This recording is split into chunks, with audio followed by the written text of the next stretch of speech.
안녕하세요. 본 강좌는 타이젠 운영체제에서 실행되는 IoT 응용 프로그램을 개발하는 데 도움이 되고자 마련되었습니다. 5개의 강의로 구성되어 있으며 각 30분 분량의 강의가 진행됩니다. 응용 프로그램을 개발하는 데 사전 필요한 용어 및 개념을 먼저 설명드리고 타이젠 환경에서 응용 프로그램을 어떻게 개발해야 하는지를 응용 프로그램 예제를 통해 알아보도록 하겠습니다. 제1강 타스크 처리 메커니즘 구조 및 개념에 대해서 설명드리도록 하겠습니다.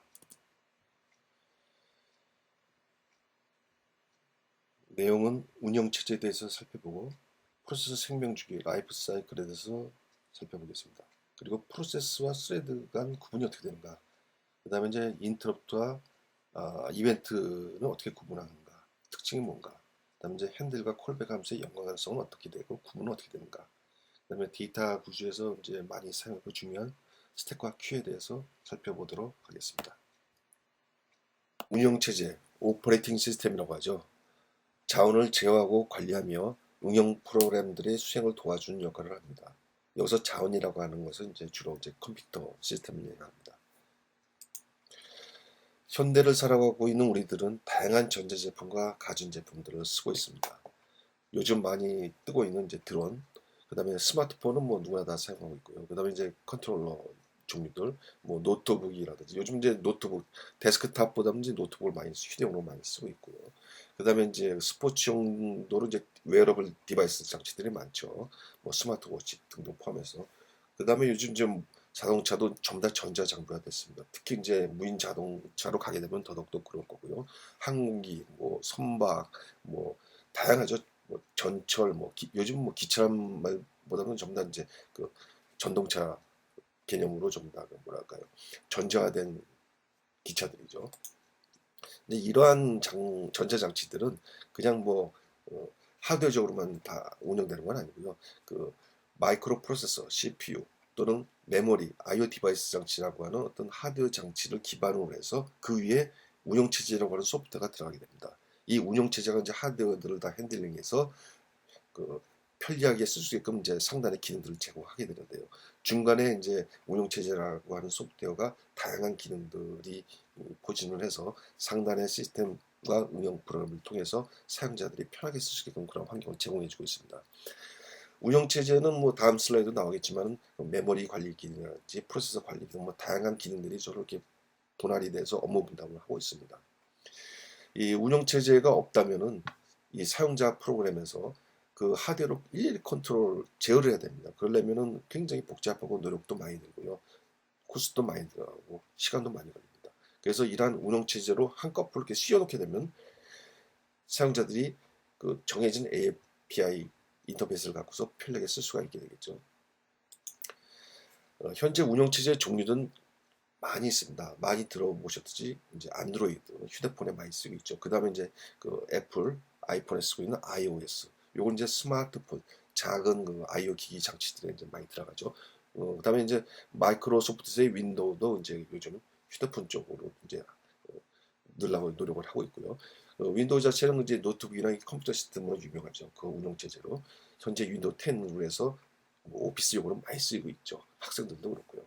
그다음에 요즘 또 각광받고 있는 많이 쓰이고 있는 이제 맥OS. 이거는 이제 애플 컴퓨터의 운영 체제입니다만 주로 이제 노트북이나 이런 데스크탑이라는 곳에 장착이 되는 좀 헤비급 또 운영 체제가 되겠죠. 그다음에 프리웨어 버전인 리눅스. 리눅스는 이제 그 뭐 거의 마음대로 갖다 쓸 수 있는 OS인데 요즘 이제 우분투 계열이 더 많이 또 인기를 끌고 있죠. 버전업이 계속되고 있는 것 같습니다. 그 다음에 그 스마트형 장치라든지 그 IoT 장치에 많이 이식돼서 운영되고 있는 타이젠, 삼성에서 개발한 거죠. 삼성의 주식이 돼서 이제 인텔 이런 쪽하고 연합이 돼서 개발한 타이젠. 타이젠이 이제 많이 또 활용될 거로 예상하고 있습니다. 운영체제의 주요 기능에 대해서 살펴보도록 하겠습니다. 운영체제는 커널이라고 하는 코어 중심으로 프로세스 관리 기능, 메모리 관리 기능, 동기화 및 통신 서비스 기능, 파일 및 입출력 관리 기능 이런 부류의 그 기능들이 있습니다. 프로세스 관리 기능은 이제 프로세서 스레드를 스케줄링합니다. 어떤 것을 먼저 수행하고 어떤 것을 정지시키고 뭐 이런 프로세스 생성과 제거 또는 시작과 정지 또 리스케줄링 이런 상태 관리를 해준 기능이 바로 프로세스 관리입니다.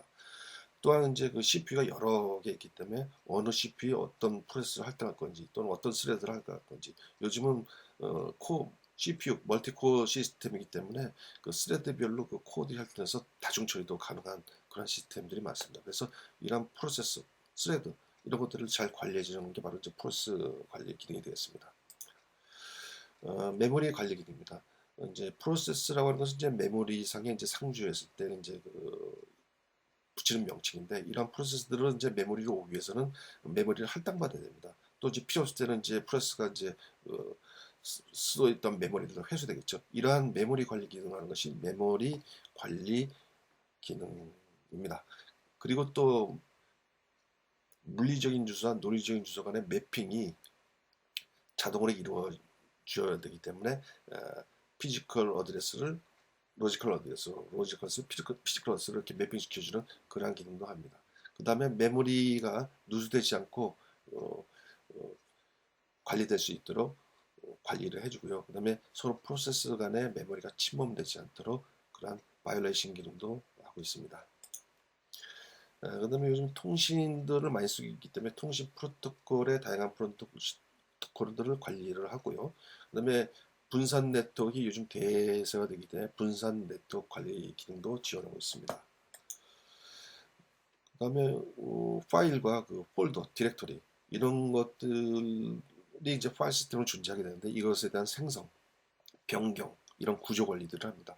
파일도 다양한 정보들로 이제 구성이 되는데 뭐 삭제한 날짜인지 소유주는 누구인지 그다음에 언제 업데이트 되는지 사이즈는 얼마인지 뭐 이런 등등의 정보들을 갖고 있는데 이런 것도 관리해 주는 게 이제 파일 시스템입니다. 그다음에 주변 장치들 간의 어떤 그 프로세스를 관리해 주는 입출력 장치의 스케줄도 담당하고 있습니다. 그래서 주변에 통신 프로토콜과 연동시킨다든지 I/O 장치들과 연동한다든지 파일 시스템을 이용한다든지 이런 기능들을 하고 그 다음에 이런 것들이 이제 사용자 입장에서 이제 편리하게 쓸 수 있게끔 API를 제공해 줍니다. 그래서 이런 API 인터페이스를 통해서 이제 우리가 응용 프로그램을 개발하게 되는데 이런 것들을 지원해 주는 게 바로 오퍼레이팅 시스템 운영 체제입니다. 기타 또 이제 그 시스템 프로그램이라고 해갖고 그 컴파일러, 링케이지 에디터, 뭐 스크린 에디터, VR 에디터 등등 다양한 유틸리티와 라이브러리도 지원이 됩니다. 이것도 이제 OS의 이제 일부라고 볼 수 있는데 이런 것들을 통해서 응용 프로그램 개발을 할 수 있는 상태가 되는 것입니다. 프로세서 생명주기, 프로세서 라이프 사이클에 대해서 설명드리도록 하겠습니다. 프로세스 라이프 사이클이라고 하는 것은 이제 프로세스가 이제 준비 상태에 있다가 메모리에 적재돼서 실행을 하고 그 다음에 어떤 원인에서 대기 상태에 있다가 다시 실행을 하고 이런 것이 반복되다가 수행이 종료되면은 이제 종료가 되겠죠. 이러한 일련의 과정, 라이프 사이클이라고 이제 얘기를 하는 거죠. 이 스테이트 다이어그램의 트랜지션을 볼 것 같으면 처음에 이제 초기 상태, 뉴 상태에 있다가 이제 그 프로세스가 잡이라고 하는 것들이 이제 오면 이제 프로세스라는 용어를 쓰는데 레디 상태에 존재하게 됩니다.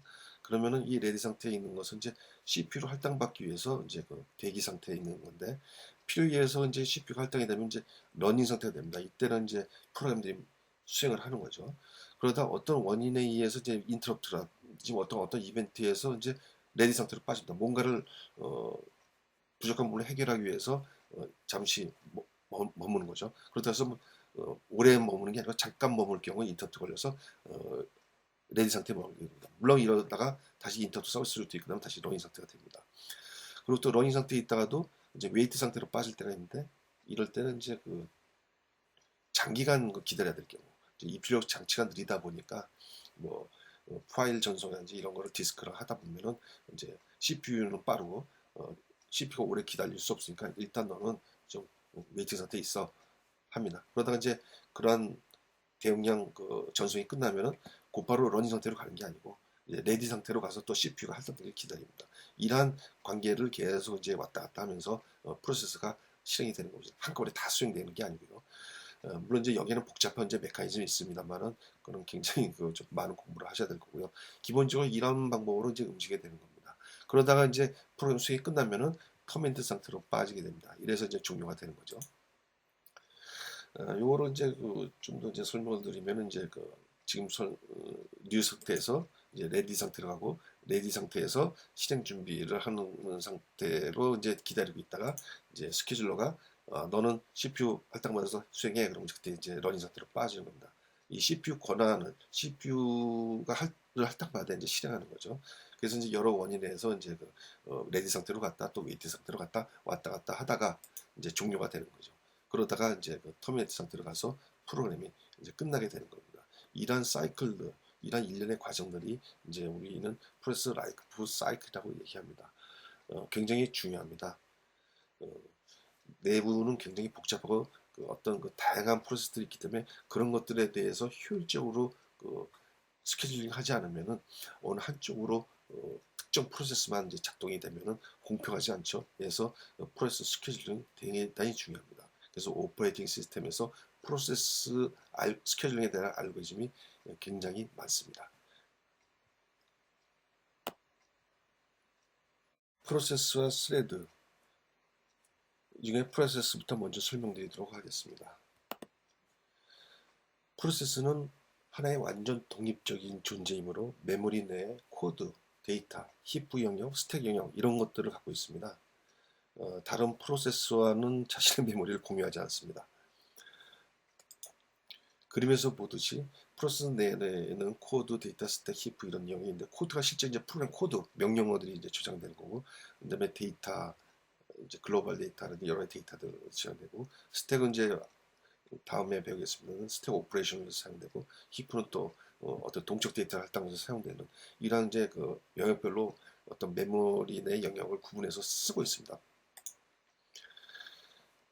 그래서 내부적인 걸 좀 더 살펴보면 코드 영역은 이제 프로그램 카운터라든지 프로그램 코드를 지정합니다. 프로그램 카운터 굉장히 중요하죠. 이 프로그램 카운터라는 것은 현재 내 프로세스에서 어떤 명령어가 실행되고 있는지를 가리키고 있는 그런 그 레지스터입니다. 이러한 값을 잃어버리면 이제 프로그램이 엉망이 되는 거죠. 그래서 이 프로그램 카운터는 소중하게 이제 그 코드 영역에 보존이 되어 있습니다.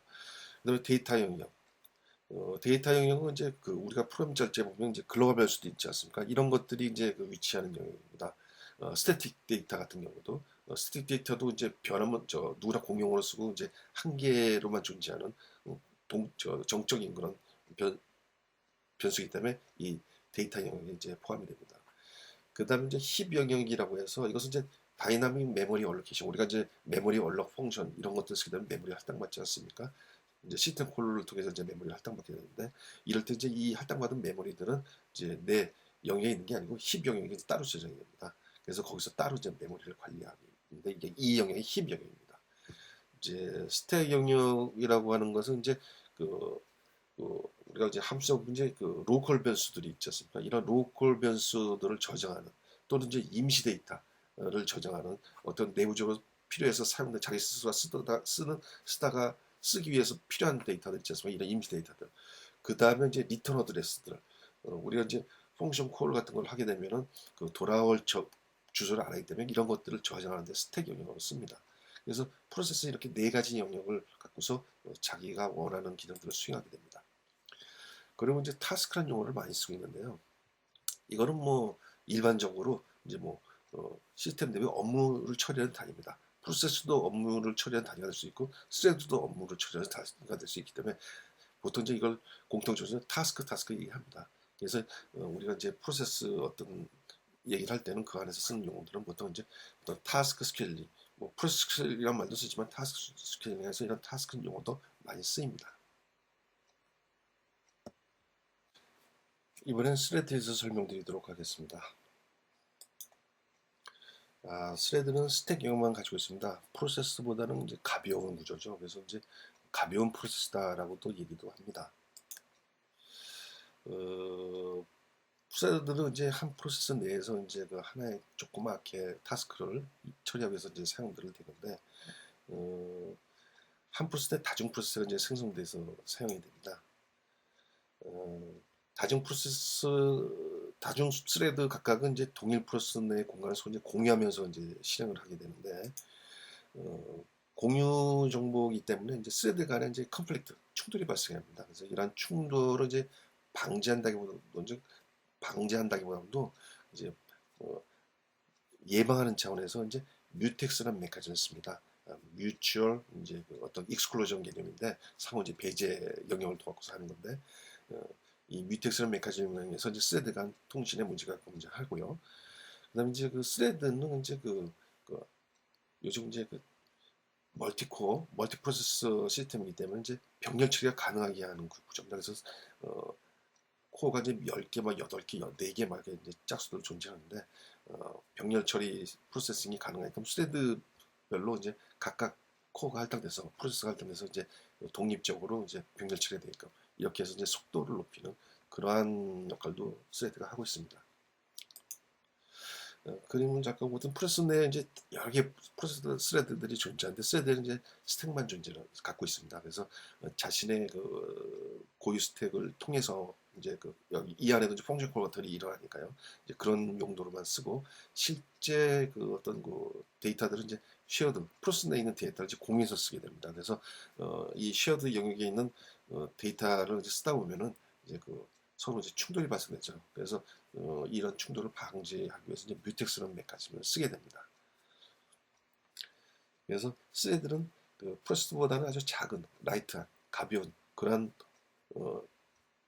그 규모지만은 일 처리 상태에서는 굉장히 신속하고 그다음에 효율적인 그런 역할을 할 수 있는 게 스레드라고 볼 수 있습니다. 이벤트와 인터럽트에 대해서 설명드리도록 하겠습니다. 이벤트는 시스템에 의해 감지되고 처리되는 사건의 일체를 이벤트라고 합니다. 굉장히 폭넓은 의미죠. 타스크한 수행 순서 동기를 맞추기 위해서 지정된 이벤트 발생까지 타스크를 웨이팅시키는 메커니즘입니다. 일단 어떤 우선순위가 있는 어떤 일부터 먼저 처리하기 위해서 이러한 동기를 맞추기 위해서 발생되는 이벤트에 대해서 조정을 하는 역할을 하는 거죠. 이벤트를 처리하는 루틴을 이벤트 핸들러 또는 이벤트 리스너라고 합니다. 어떤 인터럽트 또는 이벤트가 발생했을 때, 뭐 이벤트나 인터럽트가 요즘 다 혼용돼 쓰고 있는데, 그러한 것을 처리하는 루틴 프로그램을 우리는 이벤트 핸들러라고 하고, 또는 요즘 또 이벤트 리스너라고 하고 콜백하는 개념으로서 리스너 듣는다는 거죠. 뭔가 오기만을 이벤트가 발생된 가 있나 없나를 본다든지 듣는다든지, 그래서 리스너라는 용어도 많이 씁니다. 이제 이러한 처리 루틴을 핸들러 또는 리스너라고 얘기를 합니다. 이제 인터럽트 좀 구분이 되는데요. 인터럽트는 하이 레벨, 다시 말하면 IO 디바이스 레벨, 머신 레벨에서 많이 사용되는 그러한 개념입니다. 그리고 실제 서비스가 많이 되고 있죠. 그래서 하이 레벨 장치를 대상으로 서비스되는 이벤트를 보통 이제 인터럽트다 이렇게 보통 얘기를 합니다. 프로그램 실행 도중 예기치 않는 exception 에러 같은 예기치 않은 상황이 발생 시 실행 중인 작업을 중단하고 즉시 처리가 필요한 작업을 하고 이제 다 수익이 끝나면 이제 복귀를 하게 되는 이러한 과정을 거치게 되는데요. 입력 키가 이제 눌러졌다든지 통신 채널에 새 데이터가 도착했다든지 데이터 처리가 완료된 경우에 이제 인터럽트가 발생됩니다. 그럼 거기에 대한 서비스 루틴이 수행돼서 다음 일을 또 진행하는 그렇게 처리가 되고 있습니다. 인터럽트는 이제 여러 가지 종류가 있는데 거기 이제 우선순위가 있습니다. 그 우선순위에 따라서 이제 처리가 되는데, 보통 이제 데이지 체인이라고 하는 개념을 도입해서 이제 여러 개의 인터럽트가 발생돼도 그거를 무조건 동시에 처리하는 게 아니고 우선순위에 따라서 이제 선별해서 처리를 하고 있습니다. 인터럽트 처리하는 루틴을 우리는 인터럽트 핸들러 또는 이제 인터럽트 서비스 루틴 ISR이라고 합니다. 인터럽트 처리하는 루틴을 인터럽트 핸들러 또는 ISR이라고 이제 보통 그렇게 부르고 있습니다. 그 다음에 이제 인터럽트 방식과는 이제 상반된 건데 이제 폴링 방식이 있습니다. 특정 이벤트가 발생했는지 계속 일정 주기 단위로 감시를 하는 겁니다. 인터럽트는 어떤 경우가 이벤트가 발생했을 때 그때 처리가 되는데, 폴링은 계속 자기가 스스로 있나 없나 이벤트가 발생됐는지 안 됐는지 계속 체크하는 이러한 방식이 이제 폴링 방식입니다. 인터럽트는 이제 효율적으로 이제 이벤트를 처리하는 방식일 수 있는데요. 반드시 또 그런 것만은 아닙니다. 폴링 방식이 더 좋을 수도 있습니다. 그래서 이벤트, 인터럽트, 폴링 이런 거에 대해서 구분이 좀 필요하겠습니다. 이번에 이벤트와 인터럽트 중 이제 다음 인터럽트에 대해서 좀 또 세분해서 살펴보도록 하겠습니다. 인터럽트 종류 이제 우선순위인데요. 가장 이제 우선순위 높은 게 전원이 있어요. 파워 페일. 파워가 나가면은 뭐 정보도 잃고 뭐 시스템도 망가질 수 있기 때문에 전원 공급이 안 됐을 경우 아주 민감하죠. 그래서 우선순위가 가장 높습니다. 그래서 전원이 이제 페일되면은 이제 무전전 장치, UPS라는 장치를 이제 가동시켜야 되는데 이런 식으로 이제 컴퓨터 시스템이 정지하지 않도록 전원 이상 페일의 인터럽트에 가장 큰 우선순위를 두고 있습니다. 그다음에 이제 컴퓨터 내부에서 많이 쓰고 있는 타이머. 타이머가 이제 일정 주기 단위로 이제 5ms라든지 50ms 또 1s 단위로 주기적으로 이제 타임과 이벤트가 발생되는데 이거는 이제 그 프로세서 스케줄링 프로그램을 어떤 정기적으로 제대로 수행시키기 위해서 이제 많이 사용합니다. 또 이제 입출력 요구라든지 또 입출력 종료가 됐을 때 이럴 때도 이제 인터럽트가 발생합니다. 대용량의 데이터를 전송하기 위해서 그걸 요청했을 때 또 데이터가 전송이 완료됐을 때 이럴 때 인터럽트가 발생돼서 거기에 해당되는 서비스 루틴이 수행되고 이래서 자기가 또 본인의 업무를 복귀하는 이런 과정을 거치게 됩니다. 또 오버플로우, 언더플로우 어떤 데이터의 어떤 그 크기가 넘쳐섰다든지 언더플로우 최소 사이즈를 벗어났다든지 이럴 경우에 이제 인터럽트가 발생되고 그다음에 소프트웨어에서도 이제 그 슈퍼바이저에서 강제적으로 발생될 수도 있습니다. 자, 이거를 이제 그림으로 잠깐 볼 것 같으면요. 이제 프로그램 이제 위에서부터 순차적으로 시퀀셜하게 수행되다가 인터럽트가 발생됩니다. 이제 여러 가지 원인이 있겠죠. 아까 얘기했듯이 뭐 타이머에서 주기적으로 발생될 수도 있고, 그다음에 I/O 요구에서 발생될 수 있습니다. 이럴 때 이제 I/O 인터럽트가 발생됐다고 가정했을 경우에 이 인터럽트는 어떤 입력 출력에 대한 것인지를 파악을 해서 거기에 해당되는 인터럽트 서비스 루틴 ISI라고 하는 그 서비스 루틴으로 점프를 하게 됩니다. 점프를 하면서 거기서 다양한 이제 요구사항을 처리하게 되죠. 그 처리사항이 완료가 되면 다시 복귀를 합니다. 이 복귀에서 이제 프로그램에서는 본인의 업무를 다시 또 수행하게 되겠죠. 이러한 과정들이 이제 그 인터럽트 처리인데 이걸 좀 더 구체적으로 다시 한번 볼까요?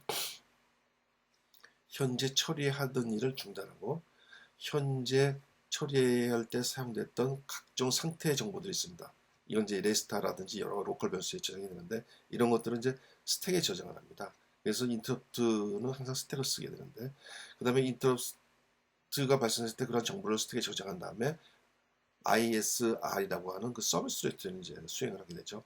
인터럽트에 대한 요구 사항을 이제 처리하기 위해서 그러한 서비스 루틴을 수행합니다. 이제 수행이 다 끝나면은 아까 저장했던 스택에 보존했던 정보들 다시 회수해서 복구를 시킵니다. 그래서 복구할 때 전에 수행했던 어드레스가 어딘지 이것도 다 스택에 다 저장되기 때문에 그 스택에서 꺼내서 원래 프로그램이 수행됐던 그 다음 번지로 복귀하는 이런 과정이 바로 인터럽트 서비스 과정입니다. 자, 이해가 되시죠?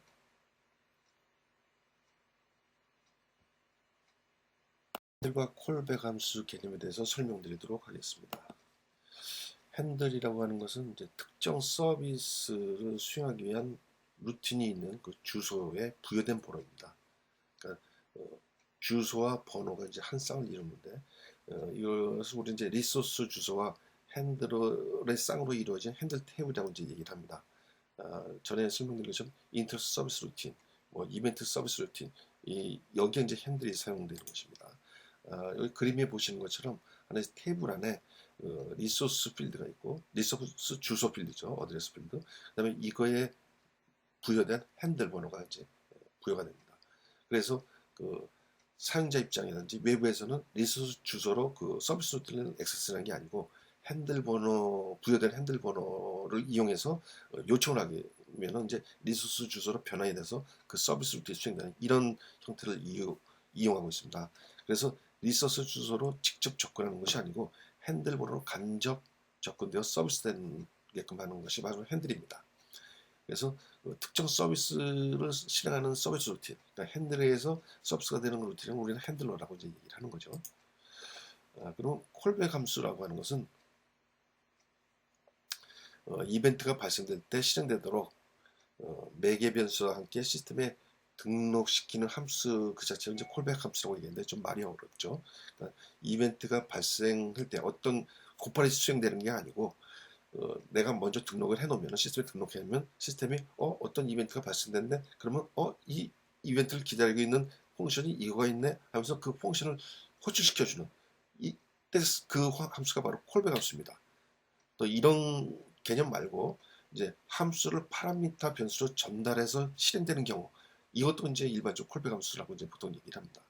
그래서 이벤트가 발생되지 않더라도 함수를 파라미터로 전달해서 그 파라미터가 나중은 아니지만 그 받는 순간 그것이 하나의 그 기능을 하게끔 만드는 함수도 하나의 콜백 함수로 얘기를 합니다. 그래서 이벤트가 발생했을 때 수행하느냐 아니면 파라미터 전달은 했지만은 곧바로 수행되느냐 그런 구분이 있지만은 이러한 유형들을 다 콜백 함수라고 얘기를 합니다. 특정 이벤트가 이제 발생하면 시스템에 등록된 매개 변수를 이용해서 콜백 함수가 이제 호출돼서 실행되는 거죠. 이것은 이제 동기 방식이 아니고 이제 비동기적으로 실행되는 것이죠. 비동기적이라고 하는 것은 어싱크로너스 방식에서 꼭 내가 요청했을 때 곧바로 실행되는 게 아니고 어떤 조건이 됐을 때 그것은 이제 비동기적이라고 얘기하죠. 그 다음에 콜백 함수를 전달할 때는 콜백 함수의 포인터를 전달해 줍니다. 이제 이 포인터가 바로 이제 핸들이라고 하는 거죠.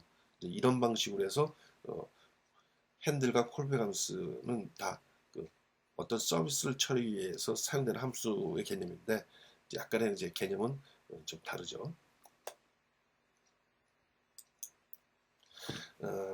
요 콜백 함수가 수행되는 것을 다시 한번 이제 그림을 볼 것 같으면 함수를 정해 놓습니다. 사용자가 자기가 이러이러한 콜백 함수가 수행되게끔 해달라 이런 이벤트가 봤을 때 그래서 어떤 특정한 기능이 작동될 수 있는 요건을 이제 등록을 합니다. 시스템에 요청합니다.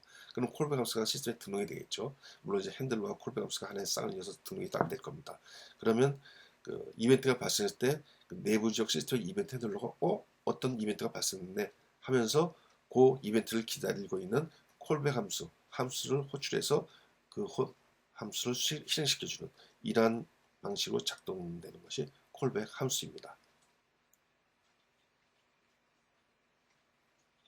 스택과 큐에 대해서 설명드리도록 하겠습니다. 먼저 스택입니다. 스택과 큐는 그 컴퓨터 내부의 프로그램들이 처리하는데 가장 많이 쓰이는 데이터 구조 중에 하나입니다. 가장 중요하고요. 특히 스택은 뭐 굉장히 중요하죠. 인터넷 서비스 루틴에서도 스택을 쓰고 그다음에 컴퓨터 내부는 물론 프로그램 펑션 콜에도 당연히 스택이 사용되고 있습니다. 그럼 스택의 기능을 살펴보도록 하죠. 스택은 한쪽 끝에서만 자료를 넣거나 뺄 수 있는 선형 구조입니다.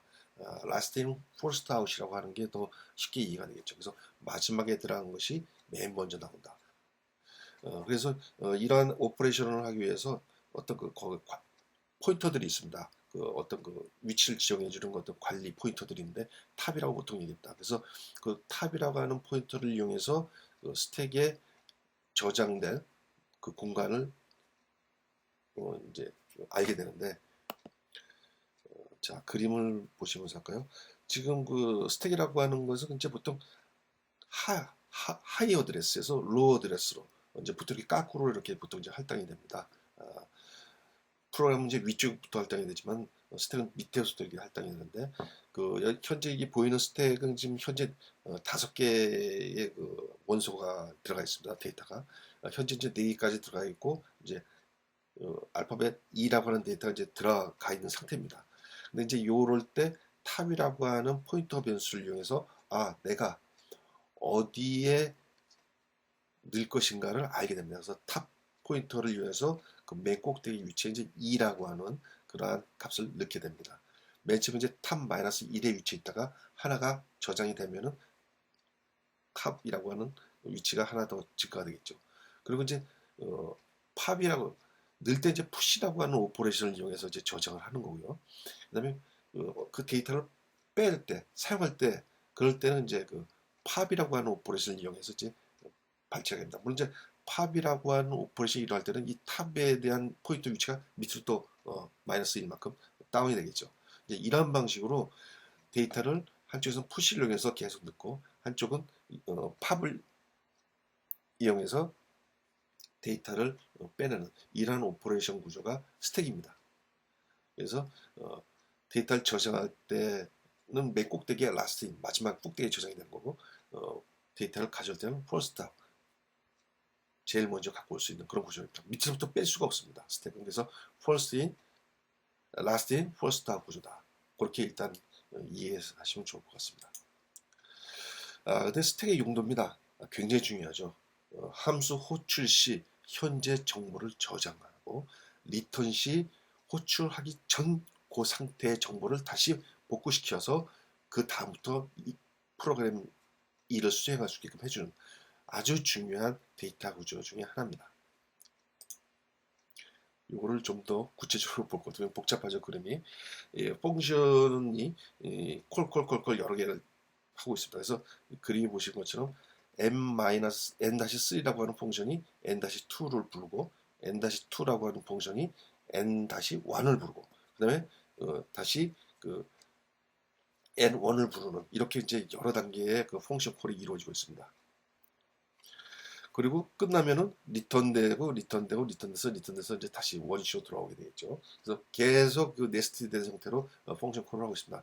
그러면 요 우측에 그 스택 구조를 볼 것 같으면 한 번 펑션 콜이 일어날 때마다 현재 이제 n3에서 n2가 일어났을 경우인데 현재 그 보면은 n2를 콜하게 되면은 요 n2에 해당되는 현재까지 정보들 로컬 변수라든지 레지스터 정보들이 여기에 저장이 됩니다. 그 다음에 물론 이제 리턴 어드레스 요거 다음에 수행에 대한 리턴 어드레스 저장했죠. 그러면서 그 저장된 값을 갖고서 n2 펑션을 가서 n2를 수행하고 다시 n1 펑션을 콜하게 되면 또 n1에 갖고 있던 로컬 정보사 레지스터 정보가 여기 스택에 저장이 됩니다. 그 다음에 또 n1로 가서 그 함수를 수행하고 이런 식으로 반복해서 그때마다 이 스택에 현재 상태 정보가 이런 식으로 저장이 됩니다. 그래서 n5 다시 말해서 n 펑션이 끝나서 데려갈 때는 바로 여기에 들어가 있던 내용들이 그대로 복구가 돼서 그 n1이 리턴되는 그 시점 요 위치로 다시 복구할 수 있는 겁니다. 또 n1이 끝나서 n2로 복귀하는 시점 여기로 다시 들어갈 수가 있습니다. 이런 식으로 해서 스택이 계속 그 로컬 변수나 레지스터 정보를 저장하면서 계속 이제 늘어나는 메모리 사용이 많아지는 거죠. 이런 식으로 해서 스택을 이용했다가 다시 복귀할 때는 회수해갖고 다시 메모리가 이제 시스템에 반납하는 이런 스타일로 이제 스택이 운영되고 있습니다. 이 그림은 이제 하이 어드레스가 이쪽입니다. 그래서 이렇게 자라는 모양이 되는데 사실 이 그림과 이제 반대돼서 혼동이 될 수 있는데 중요한 것은 이제 하이 어드레스부터 자라난다. 그렇게 이해하시면 되겠습니다. 스택은 first in, last in, first out으로 작동된다. 그렇게 이해하시면 되겠습니다.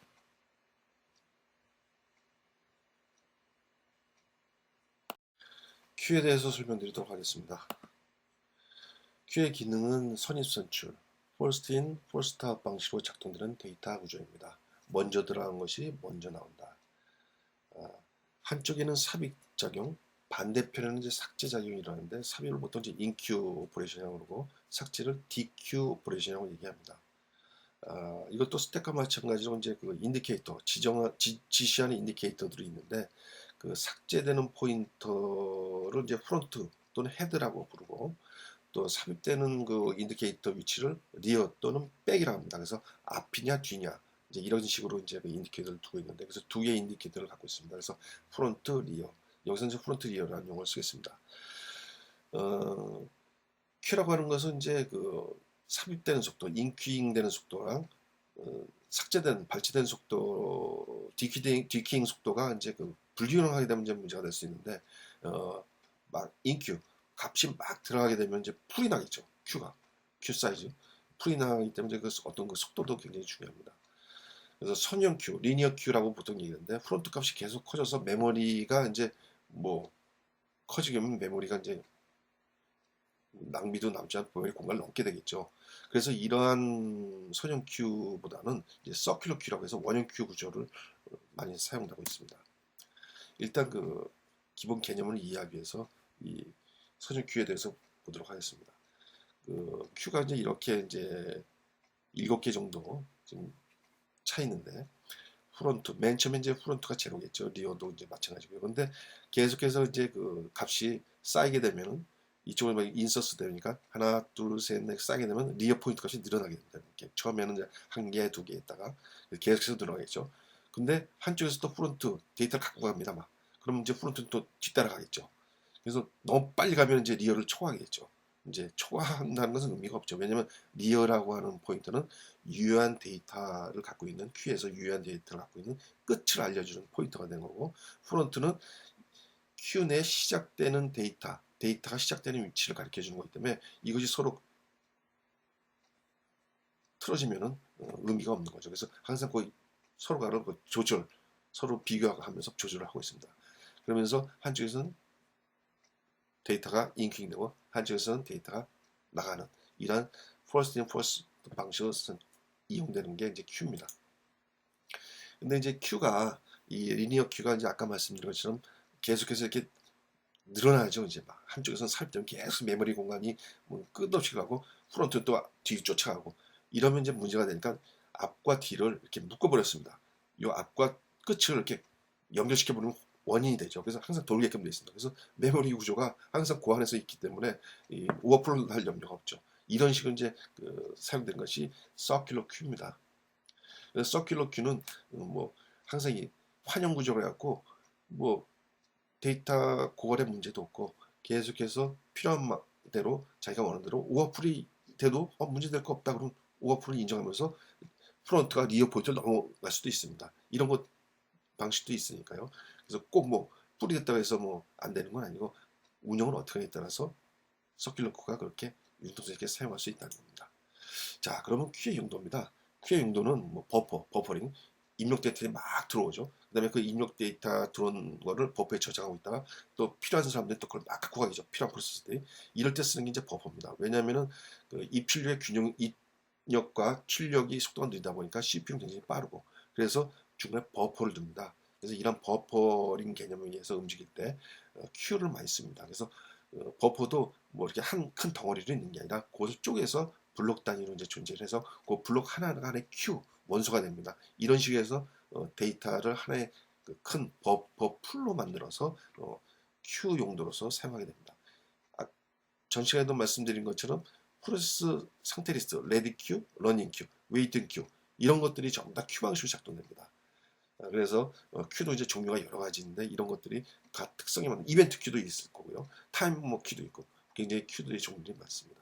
이런 큐에 대해서 살펴봤습니다.